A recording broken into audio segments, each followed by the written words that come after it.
of our career coaching team. Sorry, got a little distracted with that. So FlexJobs, for those that are unaware, we are a job search service that specializes in remote and flexible jobs.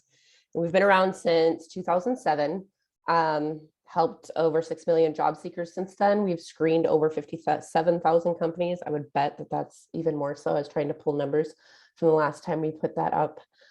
We are a membership site, which means we're a little different from most job boards because we do thoroughly vet every employer and job that is posted on our website. And then I do know for people that are part of Code Kentucky, if you get in touch with August, there are some vouchers for you so that you can kind of poke around and see what FlexJobs is all about. We do have a ton of resources outside of our coaching team on our site. So if you go to like flexjobs.com blog, you'll find just a plethora of webinars and resources and such. And then if you use that voucher to get that membership site, part of the membership does include a live weekly Q&A with one or more of our coaches where you can kind of pepper us with some questions and we answer as many as we can within half an hour's time because job search stinks. So we like to help people make that as easy a transition as possible. Very good. Thanks, Betsy. I'll jump in. Dan Cahill, HSD Metrics. I'm our managing principal there. By way of background on HSD Metrics, we're a 30-year-old company. Primarily what we've grown up doing is outsourcing exit interviews for large organizations. About 4 years ago, we moved the organization to the Kentucky area from Columbus, Ohio, and have since expanded our survey management platform to include other parts of the employee life cycle. We do business US, non-US companies, and have just about 300 plus clients or so. In regards to my personal background, coming out of my doctoral program, have had the good fortune to work with human resource professionals, essentially with the interplay between data and behavior and sort of making that data actionable. So we'll be hopefully able to speak to you a little bit about our technology team from a business perspective and how that all works. Very good, very good. And I have some additional questions from Monica as well that she prepared to Dan, so we'll help tee up some of that, okay? Very good. Whoops, let's go back a little bit. Okay, so I highlighted some of the words in white because I think these are sort of the key points we want to kind of cover. We want to talk about some job applicants, what they need to be thinking about, what's it like to work as a remote employee, what's generally the pay for a lot of these entry level job openings, and then I've got two specific questions there for FlexJobs. So let's start first with how can candidates stand out amongst other job applicants? You know, what kinds of things should they share about their experience in Code Kentucky? You know, they're taking a series of online classes and they're developing a portfolio. So at the end of that, what can they do to help themselves stand out against other job applicants? This probably, you know, for both of you in your experience. Betsy, you want to go first, or you? Sure, I can dive in. I'll tell you what, I'll go first, and then you can get the smart person and Betsy here. How's that? Okay, that's fine. But you know, putting those questions together, sort of how can you stand out, some of the experience and some of those types of things. So, you know, as an employer, which my answer might be a little bit different than Betsy's, but essentially, we're going to go to market looking for, you know, a technical skill, right? So like many employers, we're going to go and we're going to be looking at, you know, these different sort of hard skills around SQL and around this coding language. And, you know, we'll sort of look at, I mean, like many organizations, it's 1, 2, 3, 1 to 10, whatever it is, but we'll look, you know, go to market looking for certain skill sets in those areas, right? And hopefully within our development team specifically, right, we're you know, sort of able to know, well, we've got, you know, we need a level 3 on this technology, we can get away with a level 1 here, and then here's where we're headed, right? And so it's a little bit of alphabet soup, just putting together, you know, do they know React, you know, these types of things, right? Having said that, we are finding more and more that the way folks differentiate themselves is not by showing up and saying, well, I've got 3 years in, you know, SQL this or, you know, what have you, right? because we know that it really doesn't matter how much they have in that. What it really matters is how they attack these projects, right? So we're looking for individuals who are showing something besides the technical skill, but not just sort of gumption, right? So what are things we're thinking about? Things like ability to project manage, and being able to see something through, understanding the notion of sort of agile technology, honoring deadlines and the understanding of the importance of that, showing the ability to be able to work on a team and understand the interdependencies between, if I don't get my job over here, then done over here, then it impacts over here. If there's any, sports, fans here on the call, I like to tell folks, you'll frequently hear NFL coaches talk about do your job, right? You can have the best play in the world, you can have the best players in the world, just takes one missed block and it blows up the whole thing and could screw up literally a game for you. So from my perspective, if I were answering those questions, I would say specifically around standing out is how are you distinguishing yourself, not only on, sort of the technical skills and being sort of realistic about what those skills are, but as importantly, being able to show things like project management and some of these other problem solving in those areas in a demonstrated way to, I think, really make your, make you be somebody that people go, I need that person on my team. Betsy? Very good. That is very good. Now I'm supposed to be the smart person that comes up behind you, but that's fine. So basically what he was saying, it's something that we tell people all the time is when you're doing your documents, don't be just task oriented. Don't have the information that you're reflecting to the employers. I did this, I did this, I did this, I did this. You have to paint the picture. So just like you would in an interview, if you're familiar with the STAR method, is thinking about that situation. What was your task at hand? What was your action to it? And what was the result? At the end of the day, employers, like he said, they want to know, what are you bringing to the team that your competition isn't? How are you going to make them money, save them money, get them to that deadline that they need, take care of those resources that they're giving you to take care of, making sure that you're reflecting that as well. And then also touching upon those other things you talked about too, of the collaboration piece, and how you did so. It's painting that picture for them. On top of that, every employer is different, but the majority of employers are using artificial intelligence within their hiring practices. So applicant tracking systems, or they're going on LinkedIn and they're putting in key terms of what they're looking for from their applicants.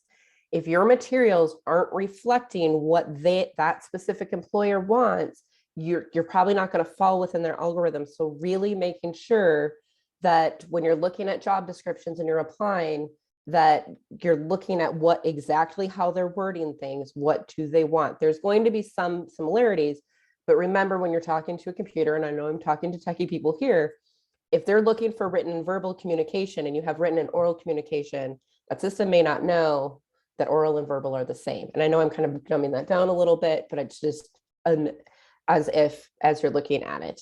And for people, and this is for anybody, but really for people that are trying to make a pivot into something new and they're going into that entry level, you really have to hit within your materials multiple times that training that you're in right now. Have it within your summary, have a specific section talking about your professional development or training, or however you're going to have that section, and don't just list out what you've done. Put some bullet points in there of exactly what you did. What projects were you working on? Make sure you have a link to your portfolio so that the employers can see what you're doing, because a lot of times, I hate to say it, but a lot of times people will put on resumes that they have a skill that they don't actually have. So employers want to see that tangibility of what you have done. So don't be afraid to list that out, making sure that you have a section of your technology skills, not just from the coding, but also if you are targeting those remote organizations, or even hybrid opportunities, you have to be putting in what remote collaboration tools are you familiar with? How are you going to work with your coworkers? How are you going to communicate with them? And that's some it's going to be video, some it's going to be instant chat. Which systems do you know? If you know which employer you're applying to, try to do a little bit of homework on what technologies are they using on a daily basis. If you don't know that one, but you know something similar, you can write down what's similar, But if it's something that you know you can probably pick up in 5 minutes, like if you've never used Zoom before, which obviously you have, I'm just throwing that out there, but Slack or Google Meet or whatever that there is, learn it quickly so you can get that onto your resume as well. That's good. That's excellent. Thank you, Betsy. Thank you, Dan. Yeah. And, I think I'm thinking about last year, and a person I delivered a laptop to who was a participant. He's been packing for UPS. It's a good job, but he's really fascinated by computers. He likes coding. He likes this kind of stuff. So he should be building a portfolio, right, throughout the course. And then he probably ought to look at other free, is what you're saying, free kind of certificates he might be able to get elsewhere, that'll help him to build that. And, what kind of thoughts would you have for someone like that in terms of presenting themselves? He's Right. He's not doing this industry. He's just taking this first step. So yes, doing the free certificates, but even for some, it's just doing a free tutorial so you can put onto your technology section that it. Employers don't always expect you to be an expert at every technology, but being able to show them what you do know and having a good, robust list, you'd be surprised how many people that I talk to that want to work remotely and they're like, well, I sort of know Word. And then I have to gently say, we have to work on that. A lot of these platforms will have free tutoring or tutorials, I should say. Sorry, it's late in the evening on a Monday. So I trip over my words that you can do, but there are those free certificates as well. On top of that, before it falls out of my head, because I'm afraid it will, with entry-level positions, and whether it's entry-level or not, but where you can really get some traction too, is adding to your tool belt by networking. Really network and building outside of the people that you already know, but networking with those organizations that you want to target, asking them for informational interviews. Sometimes there's openings or there's an idea of an opening, but they're like, well, I'm not really sure if we're going to fill it. I've seen it happen, I don't know how many times, that you're able to make that personal connection with someone and be able to get yourself into an organization that way. And even if they don't have an opening, if they're open to that conversation with you at the end of it, you can ask them, do you know one or two people that I should connect with? And that can help build your network as well to help you get placed into that position that you're really targeting. Perfect. I think that's my internet that's causing a little glitch here, so I turned off the camera for a second and hope that helps. That's excellent. Yeah, very, very good. Dan, do you have some thoughts about that as well? Yeah, I mean, just a couple. I mean, I think Betsy hit it. Being the employer, right? So I think good mix that you've gotten here tonight in Betsy's perspective and ours. So in regards to the technical skill, I don't want this to sound cynical, but we're going to assume if you tell us, that you're a 3 out of 3 on a technical skill, that you're not.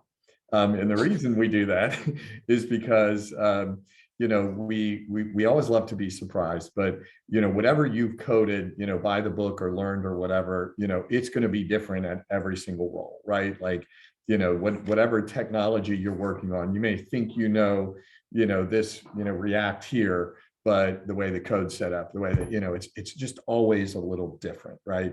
Now it helps, right? We're definitely going to try to assess that as we go through the process, even on a minor basis, but there's always going to be that part where we're just not going to assume you're going to be up to speed for 3 months. We're just going to assume that, right? Secondarily, I think what Betsy was sharing, this is the sort of employer part I'll add to. If we found somebody good, I'd rather find somebody really good that we can teach you a skill, right? We can teach you SQL. We can teach you, these other areas.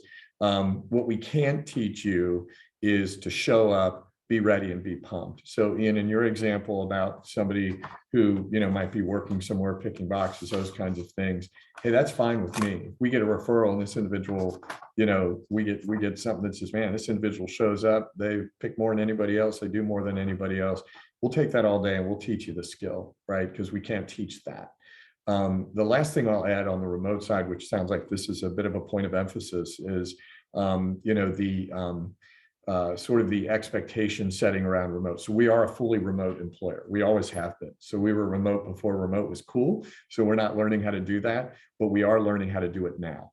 And for a lot of folks, I think they think remote means work optional, right? So, you know, we're discovering that we've got individuals who are like, great, I had a meeting at 8 to 9, and then from 9 to 10, I don't have a meeting. So I can go take the dog to the vet and I can go do sort of these other things, right?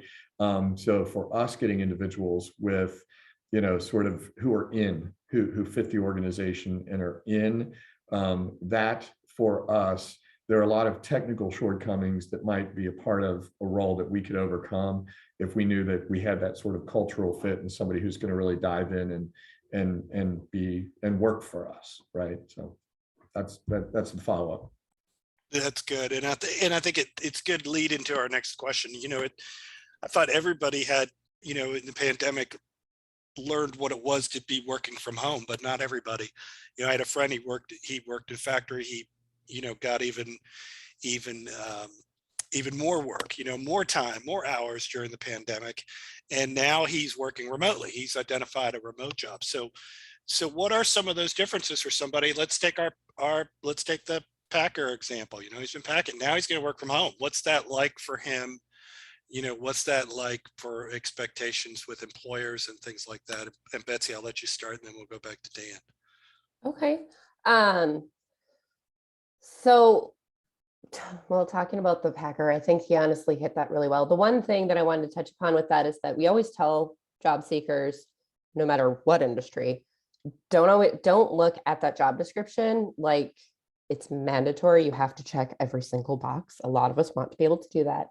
Generally speaking, an employer is looking for somebody 70, 80% or more of the skill set, but then the eagerness and capability to learn the rest. So like you said, you got somebody that's eager, that's willing to work within whatever parameters that is. And every employer is a little different on flexibility and what is expected of them. So those are good things to discuss within an interview with them and making sure that it's a good fit for you and them. Because yes, there's going to be some employers who are like, no, you still have to work between 9 and 10. There's going to be others that'll be like, as long as you get the work done, we would need you to get this done within a week. So doing a bit of homework on that.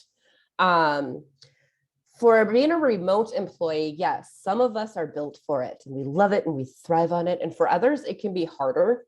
And then there's everybody, there's a lot of people in the middle too. So I will say with surveys that we have with employers that we work with, and we ask them pretty regularly, what are the top skills that you're looking from your candidates? Consistently, no matter the industry, it's problem solving, time management, self-discipline, organization, technical skills, collaboration, and communication. So with the problem solving, well, you'll have some support.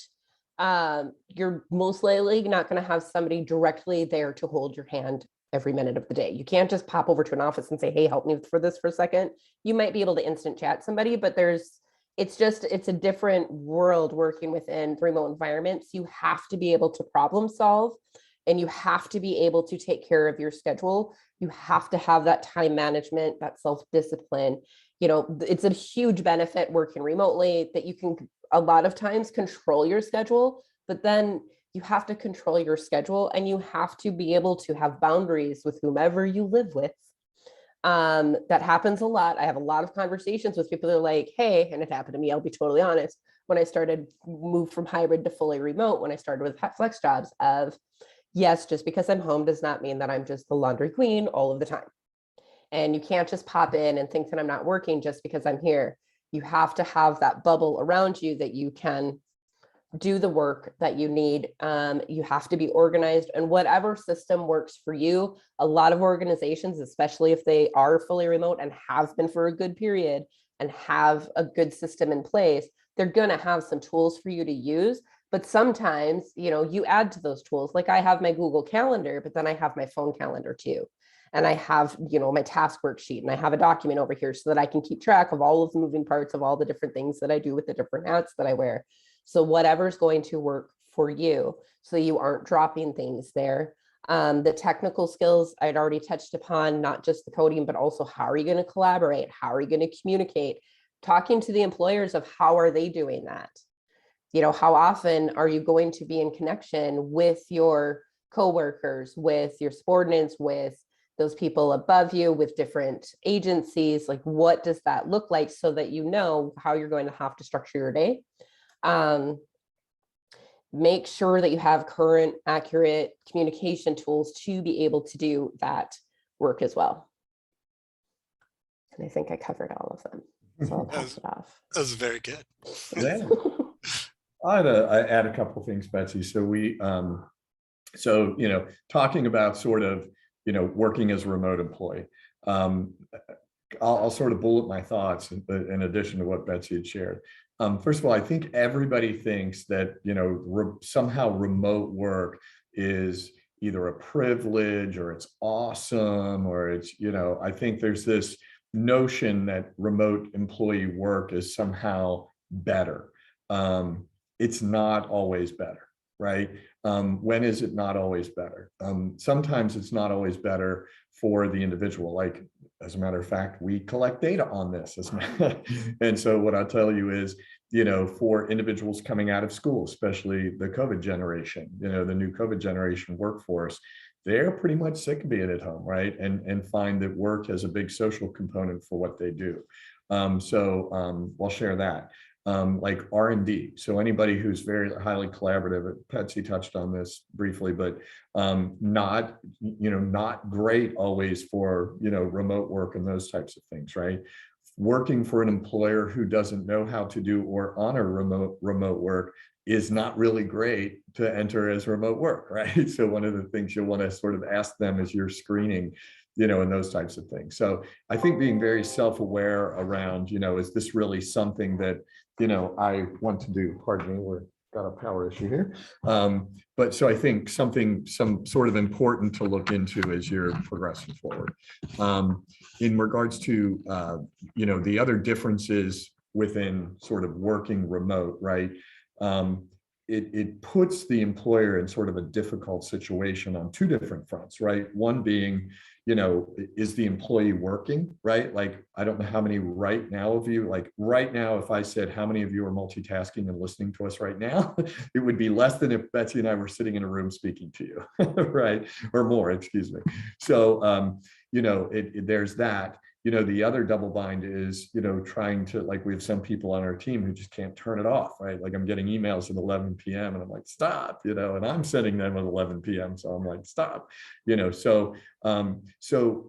just, I think more and more this model, especially for technology resources, will continue to grow and expand because it allows us as employers to find resources outside of our own marketplaces. But we just want to make sure that as you're entering it, that you make sure you get a firm understanding about what remote work means to that employer, how it fits with how you want to work, and make sure you look beyond that to say, gosh, is this really going to be the best fit for me? Excellent. Okay. Let's talk about entry-level pay, what your experience is with that, and then we'll move it to talking about the FlexJobs piece here. And then I want to open it up to questions from the audience. And folks, if you're thinking of questions now, if you feel like you might forget it, go ahead and type it into the chat. And then when we're ready, we'll tee them up and I'll read them off if you're too shy, or you can unmute yourself when we get to that point and ask questions. So let's talk about pay. Betsy. Okay. So I'm going So to make $50,000. I've just taken the Code Kentucky and I'm rocking, right? Right. So you never know, I guess. So honestly, I'm going to be pretty vague about this because I just am. We all are, because even with remote organizations are just like on-site organizations where company ABC on the west side of town pays really well and has wonderful benefits. You go on the other side of town for XYZ company, they don't pay their employees well, they don't have great benefits, and it's a pretty toxic environment. So it's really doing that homework yourself on what's out there, which I would hope a lot of you did before you started doing this coursework, to be like, hey, am I going to be able to make a living doing this? Is it going to fulfill what I need to be able to pay my bills? Because we all need to be able to do that. some really good places to research is PayScale, Glassdoor, salary.com, LinkedIn Salary. You're going to run across more often than not that employers are not going to list what they're paying or what their range is because they don't want their competitors to know. There are states such as Colorado where sometimes you can get a good general idea because they're supposed to be listing, if they're hiring within Colorado, they're supposed to be listing what their range is, or what the pay is specifically. So you can kind of get an understanding there. Do know that remote employers, some are going to have their salary set up via just a national, this is what we're going to pay. Others are going to look at where you live and what the cost of living is. So it is really doing a bit of homework there. But with Glassdoor, especially, like if you know where you're applying, go and look. And sometimes people will let you know what they're currently being paid. But it is, I mean, yes, generally speaking, if you're doing coursework and you're an entry level, you're probably not going to be hitting those giant numbers right away because you have to go up that ladder just like the rest of us. But don't let it hold you back either from pursuing those different organizations and doing that homework of, okay, well, what is this organization doing for entry level and what is this one? And also balancing out the added on top of that hourly or the added on top of that salary. What are their benefit structure? You know, do you have 5 days vacation in a year, or do you have 3 weeks, or is it unlimited? How much, if you're weighing it out between remote and having to drive somewhere every day, or even a few days a week, doing that math on how much you're going to be saving. I know for myself, I do it pretty often to remind myself like, yep, this is a pretty good gig. And I don't have to wear office clothes anymore, which is amazing. So putting that into consideration too, when you are looking at that salary as well. Yeah, so Betsy, I'm glad you took that one first because I was going to say essentially the same thing, which I know is an unsatisfactory answer for everybody here. So I'll try and get as specific as we can.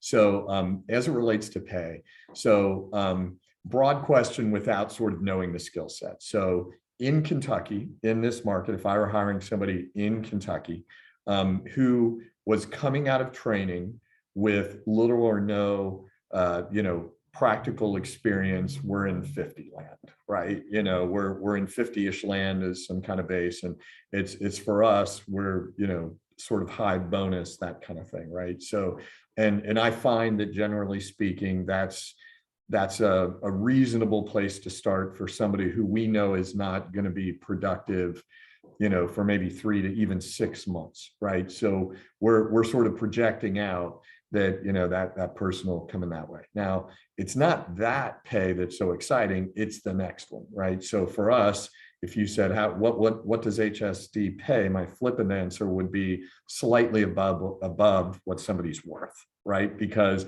we want to sort of stay ahead a little bit, knowing that we don't want to be a training ground and then have people just walk away, right? So we want to be slightly ahead of that curve. So for example, I had somebody come to me, well, I'll get specific with y'all, right? Just out of school, sort of, was pizza job and, everything else, right? Gave us references for, the pizza manager, and they're like, no, believe in this. And, he had done some projects, whatever. And we created something where, his salary accelerator is going to be better based on his delivery of what he said he could do, right? So we basically said, well, okay, that's cool. If you say you can do that, we said, we'll pay you if you meet it. He's going to meet it. We're both really happy with that arrangement, right? So the answer to the question in regards to pay is basically this, right? Y'all are entering a job market that is rich and robust and dying for people who are going to show up and do a really good job. I think that Betsy's exactly right that it's one thing to look at pay. It's another thing to look at how much you can squeeze out of somebody, knowing that if you don't deliver in 3 to 5 months, they're just going to move on from you, right? If you can't really do it, right? So I think, looking at the situation as, okay, here, I want to make sure I sort of max my market value relative to those factors Betsy talked about, your work situation, culture, fit, benefits. Like we have profit sharing, we have match 4%, 4% 401k and a bonus at the end of the year, right? So, it's, there's a series of things that you'll want to take a look at. That I think that's the best I could give you, right? Is that in our place, in our way in Kentucky, we're somewhere in that area, but we accelerate pretty quickly if somebody shows up and really shows some promise on the technical team. Yeah, that's great, Dan. And I think that helps answer the question that popped up in chat about whether you need a bunch of credentials or like a college degree or something like that, and can who's getting hired more, the person with the college degree or the person with a bunch of credentials? And I think that, I think they're both getting hired depending on what they bring to the table, as both of you have been suggesting tonight so eloquently. Is you really got to present yourself and your skills well. And the person who's been packing, and maybe he just has a high school degree, let's say, and went right to work, wasn't sure about doing college and started exploring these things now 2 years, let's say 2 years out of college or something. That's the person I'm thinking about that can get a chance to come into this industry and do something different with themselves. Yeah, and I would say, Ian, too, it's like there's this sort of there's sort of two ways to sort of look at it, right? And I agree with you completely. I don't know that, where traditionally the sort of not having the college degree would sort of knock you out. I think what, folks will find in college is there's some, sort of, nurturing there. There's some, distilling that happens there, right? Where, it's, you've got somebody who's, taken 4 more years to sort of mature, work ethic, that kind of thing, but that is not a given by any stretch, right? And sometimes I think we're looking at individuals coming out of school and kind of going, well, they just did X for 4 years, just because they were in classes for 4 years doesn't mean that they've accelerated any faster than, this individual over here. So, you're always looking for, back to that question you had about, creating the edge. Certainly degrees and those types of things do provide proof points for certain things, but I think certainly those are mitigated by, an assessment of somebody who can do the job, accelerate, and what have you. Very much so. And I liked how you used the wording knockout. Some ATS, the applicant tracking systems, will be structured to knock you out if you don't have the degree. However, in your education section, if you don't, what we recommend putting is, extensive, comprehensive, one of those fancy words, years experience in lieu of a bachelor's degree. And that way, if the ATS is looking for it, it'll snag you. I have talked to, I don't know how many employers throughout the years that I have done this within different entities, where I would go to them with a candidate. We don't do placement here, but I did in previous positions, and say, hey, it says right here in your job description, bold italic, that degree is required. Is it really? And you'd be amazed how many times the hiring manager had no idea that somebody had put that in their job description. They just wanted somebody that could do the job and do it well. So there's only been a couple of times that I ran into that, yes, it's an absolute, you have to. And, that was aligned with nonprofits where their funding was tied to having to have about people that were doing that work with a bachelor's degree, or if it's very specific, like accounting and such, that wouldn't necessarily align here. So just wanted to kind of put that in there, that little trick for putting the degree there. There's so many people that have so many gifts and talents they can bring to employers. Employers know that. There was a big push back in the recession that a lot of employers were saying, no, we want to have that piece of paper. We want to have that piece of paper. And then I hate to say it, but they hired some of those people with a piece of paper and they couldn't do the work. So they backpedaled a little bit and said, I just want somebody that can do the work. And I'm not going to say for all employers, but it's much more favorably viewed than it was in the past, that you have that work experience, you have that I showed up, I did this and I did this and I did this and I'm good at that, than necessarily having to have that college degree. Excellent. All right, I want to get to questions for the audience. Before I get to that real quick, let's talk about FlexJobs, these vouchers we have, which will give our Code Kentucky participants access to FlexJobs, to their job board, and you can go in there and apply for openings and such, and search the job openings that are there. And I've got the information on here to contact August Mapp. August is part of our Code Kentucky team, and he will work with you to help you get connected to FlexJobs. There is a question that popped up real quick, and that's good. So we'll get to that when we get to after Betsy talks about how does FlexJobs source those job openings, and tell us a little bit about the platform, and that way we can get folks directed to you. Sounds good. So we do have direct relationships with a lot of different employers who post their jobs on FlexJobs. And then we also have a whole separate section of dedicated employees that research and locate remote positions and screen them to make sure that they're legitimate before they get put onto our site. So it's a multi-layer system. I don't want you to think it's just one person out there. It's a multi-layer system of people looking over, making sure and checking to make sure it's a legitimate opening, and it's not, the MLMs and such put onto our site. So that is how that is there. I do want to touch upon, when you're on our site and you are looking for positions, we do have, once you're in there, it'll make more sense. There's two boxes on the top where you can put in what you're looking for, and then it'll say location. Be sure to put your location in, because what a lot of people don't realize is that the majority of remote opportunities have some sort of location requirement to them. Just because it's fully remote doesn't mean an entity can just hire everywhere. Remote employers have to follow the same tax and labor laws as on-site employers. So there are opportunities that they can hire globally. There are some that can hire nationally, but a lot of the times you're going to find that they hire in this one state or this 5-state, or even FlexJobs. I think we're up to 17 states right now. We all work remotely. We always have, but we have to live in specific states because, the tax stuff, it's kind of a rigmarole to go through.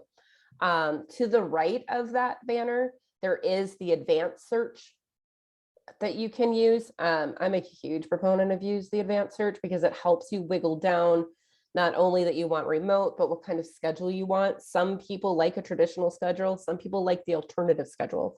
So what that can mean is if you like working the second shift, or you want to work in different time zones, or you'd rather work Wednesday, Thursday, Friday, Saturday, Sunday, whatever, people have lives that are very different from each other. You can kind of wiggle some things down from that. And there's also lists and such, like our top remote employers, that kind of thing, just to make it a little bit easier as you're going. And there's some other things in there. There's so much, I can't even go over how much we have on our site.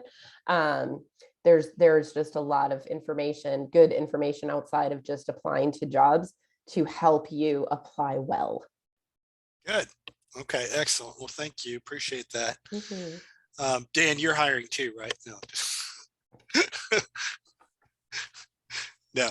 Actually, we are. You are? Okay. Sure. We're always hiring. So okay, absolutely. Good. So if anybody needs information, Ian, please feel free to distribute. I think y'all have my email address. So we are constantly looking for skilled individuals. So if great. you want to send things our way, we're more than happy to take them. All right, I'll put you on the spot there. You teed it up. All right. Oh, that's fine. I was actually going to say something. You beat me to the punch. Excellent. Thank you, sir.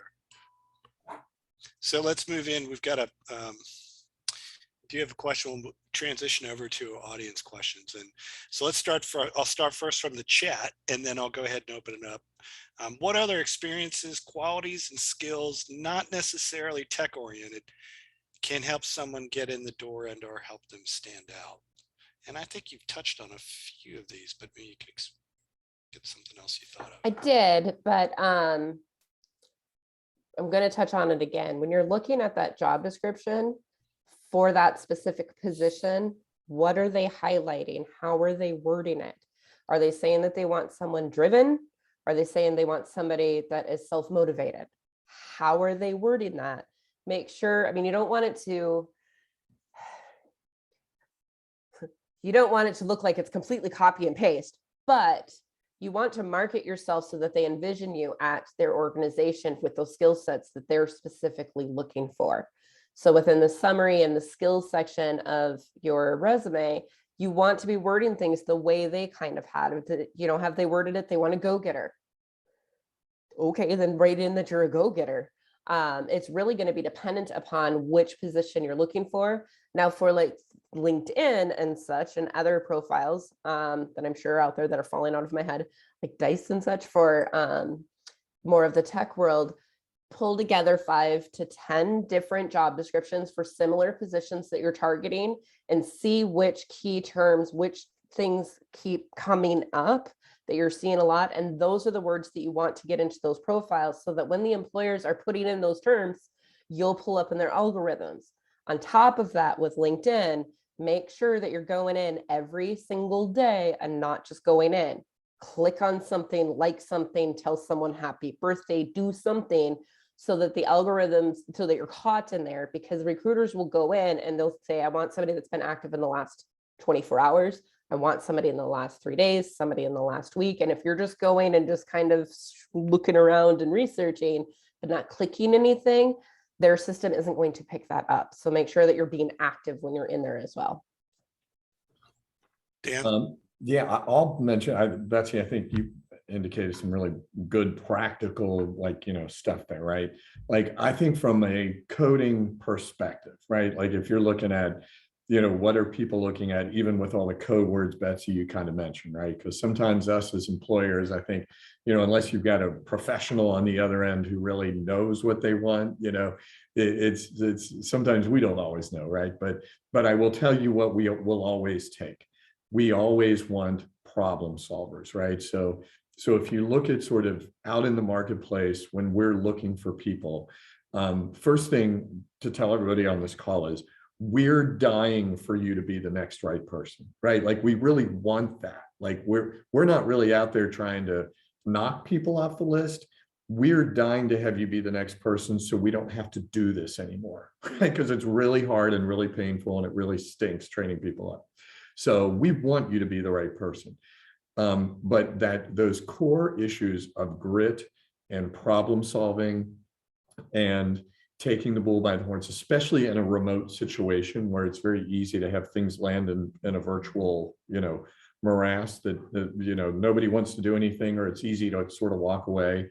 We are dying for people who have grit and leadership and problem solving skills, who can show propensity to go in and take care of stuff, right? Just take care of stuff.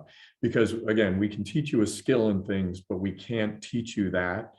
And so somebody who comes to an interview prepared, somebody who has looked at HSD metrics and says, I know what you do. Somebody who comes and presents themselves nicely. I have interviewed salespeople through whatever we probably interviewed over the last 12 months. Let's say we're somewhere in the neighborhood of 40 people. I've had one wear a tie, right? Like one who showed up, suit, ready to roll, ready to go, right? One person send me a handwritten note backwards. Very few people who have shown up knowing anything about our organization.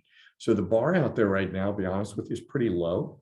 And so, if you can go in there and sort of, show individuals that you're fully prepared, you are locked and loaded, ready to present yourself, you have done research, you're ready to problem solve with these actionable things that Betsy has provided you good counsel on, there is no doubt that you will receive attention regardless of your background and experience.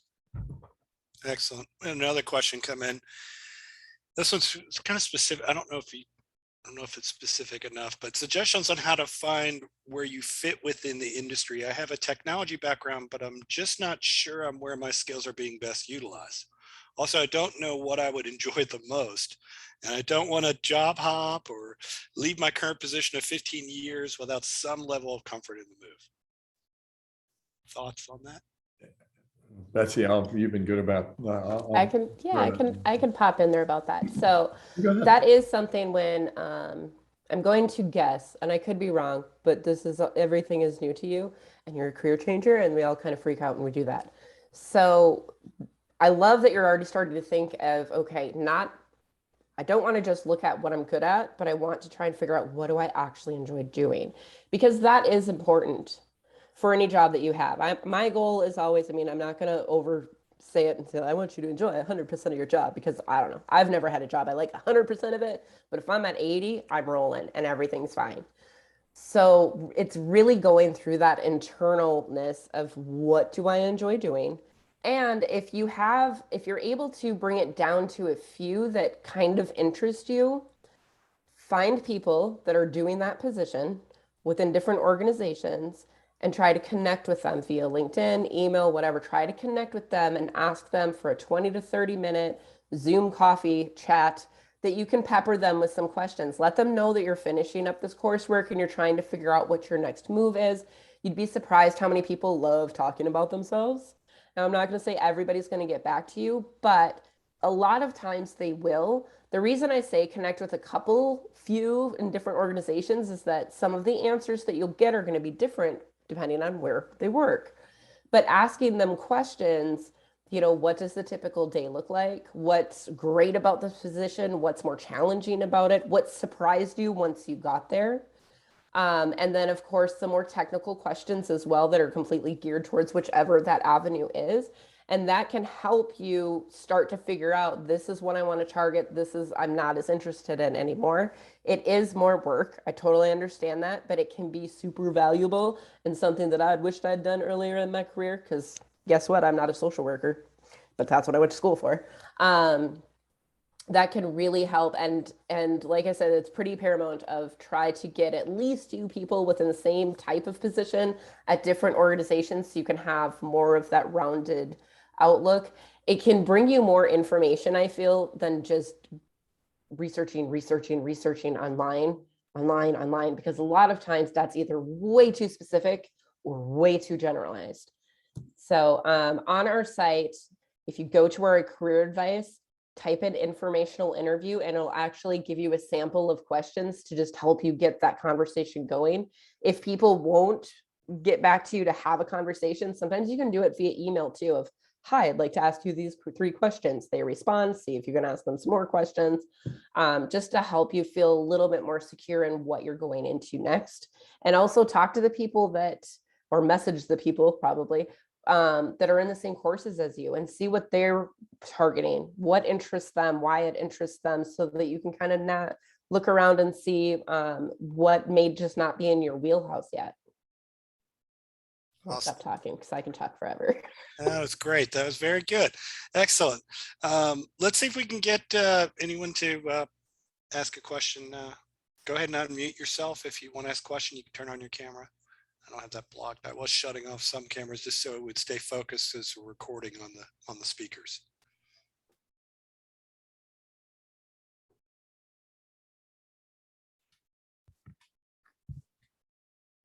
Hey, Ian, this is Hi. Dottie. Hey, Hi. Dottie. I was just going to ask, as far as mind hacking, the technological world, especially in Eastern Kentucky, anytime you mention technology, it's like people freeze and they don't feel qualified to even consider a career in technology. So how would you suggest to rewire the mindset to do some mind hacking? Because I really think people get in their own way with even taking risks and chances because of some type of stigma or some type of fear with the word technology. And I just think some people, they limit themselves or they don't consider a career because they think, I don't even know how to fix my TV. I don't know, do I choose HDMI 12, 13, 14? I don't even know how to do that. So, have done a bit of community work, and yeah, I mean, definitely our great Commonwealth has a little bit of an inferiority complex when it comes to technology, right? In terms of the mind share, boy, that's a great question. I think in part, if I could solve that problem, I'd run for governor along with the 17 other people who have signed up, right? But the I think some of the keys, I think the first thing I would say, there's probably more work than people recognize. I'll just say that, right? Like not only in the work that I've done in the community and how that connects up to other communities. I'm up in Northern Kentucky, and I find that, as we look around, we will think we're doing a pretty good job, and then we meet up with somebody in Louisville or elsewhere, and we go, man, we're still having a hard time, right? So I think that's one area. I think the second area is sort of leveraging these great industry sectors that we've built in logistics, for example, between UPS and Boone County is one of the, in Northern Kentucky is the fastest growing region in any of the 5 states, right? So I think, leveraging some of these niche industries that we already have, and then bolting on the technology discussion to that and what have you. So all that to say, relative to the question, how do we create mind share there? I think, not promotion, right, of the things that are currently happening that are just as cool as bourbon and just as cool as agriculture and these other things we do, right? And I think second of all, connecting up to these industries. And then, I'll just add, one of the things y'all don't know, I mean, like in California, all these companies, Kentucky is like offshoring to them, right? We used to, I used to, like, we have development resources in Ukraine and these other places, right? Well, in California, for them to pay Kentucky prices instead of California prices is like offshoring. So I think more and more you're going to see the momentum pick up really, really fast as it relates to especially places like Kentucky. So, I'd say get ready. I think you'll find more and more opportunity for technology to build your technology skill set in the Commonwealth of Kentucky going forward. Yeah, and I would just add too, I think that the forums that we have Slack, we have a number of tech events that go on that are online, that are other things that are happening, meetups and things like that. I'd encourage folks to get involved in those. That's going to help you feel more of a connection to the industry. I don't know if HDMI 1 or 2 is better. I don't care, but I have dabbled a little bit in coding, so I mean, it's like, I can't change a tire, but I can call someone to come and do it, right? So, you call a coder, doesn't matter, so anyway, I think that's I think for us in Eastern Kentucky, I think those opportunities are going to grow. And I think to Dan's point, that those opportunities are there. There are companies that want our people. We've seen that a lot with our teleworks initiative and the interest in Eastern Kentucky folks and folks across the state that are now joining that program. Other questions from the audience?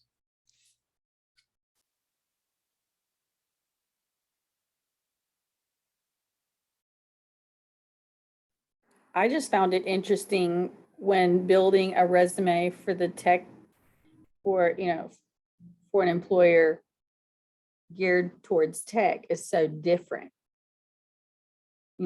And if you're not aware of that, if you don't have someone coach you, then like Betsy said, the algorithms aren't going to pick up.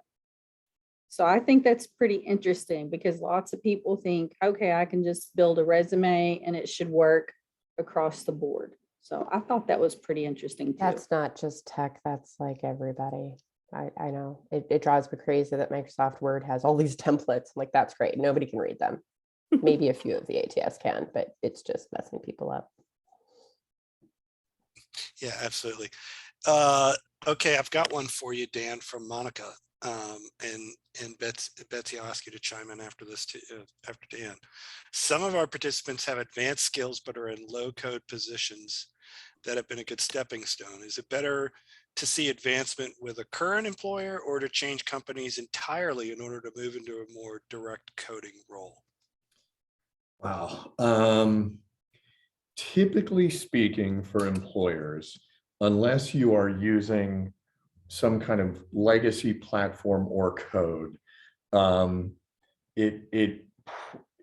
I'd keep my eyes open if I were you. And I say that even as an employer, right? Like, so what do I mean by that? So we've got SQL something database, JavaScript.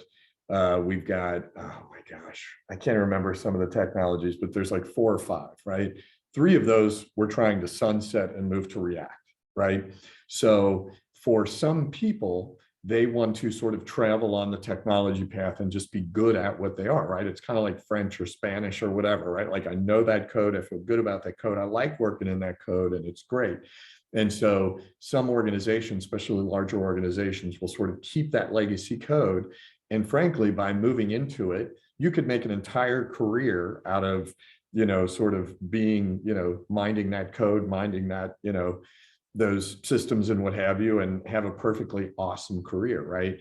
If you're an individual who wants the latest, greatest all the time, it will probably precipitate, you know, sort of moves within organizations. I strongly would not suggest every 6 months. I'll just tell you, it is 6 months for both you and the employee, 3 at least, but more like 6 for everybody to sort of get fluid. So if you're hopping beyond that, that's one of those things where it's like, oh, you know, this person's just after sort of the next cool thing.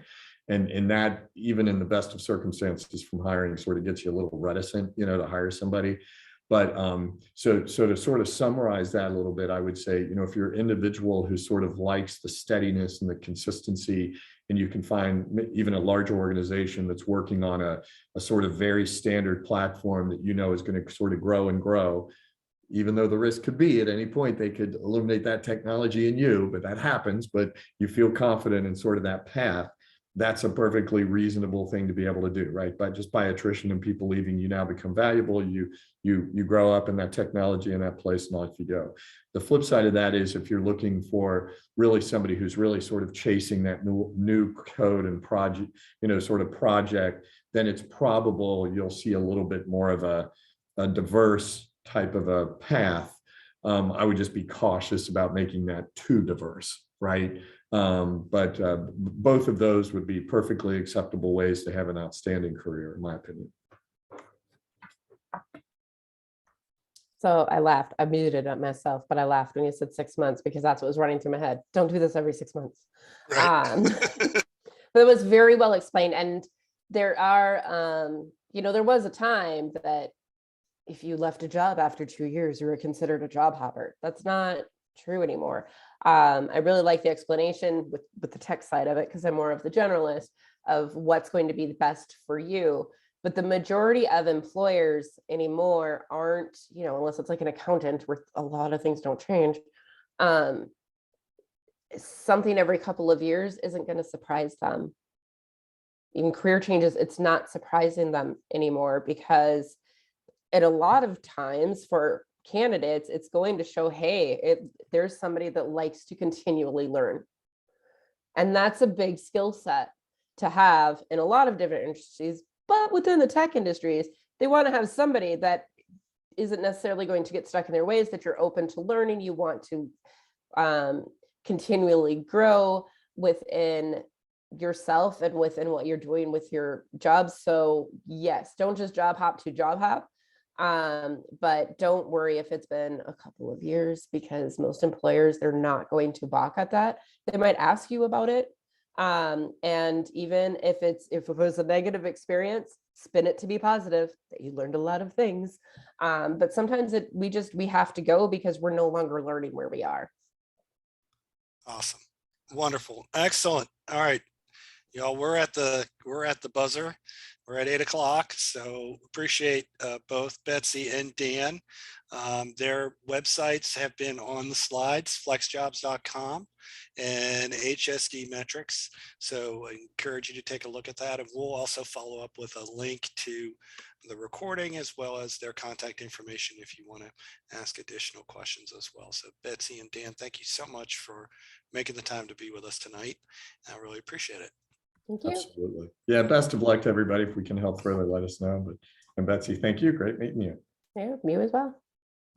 Excellent. Thank you both.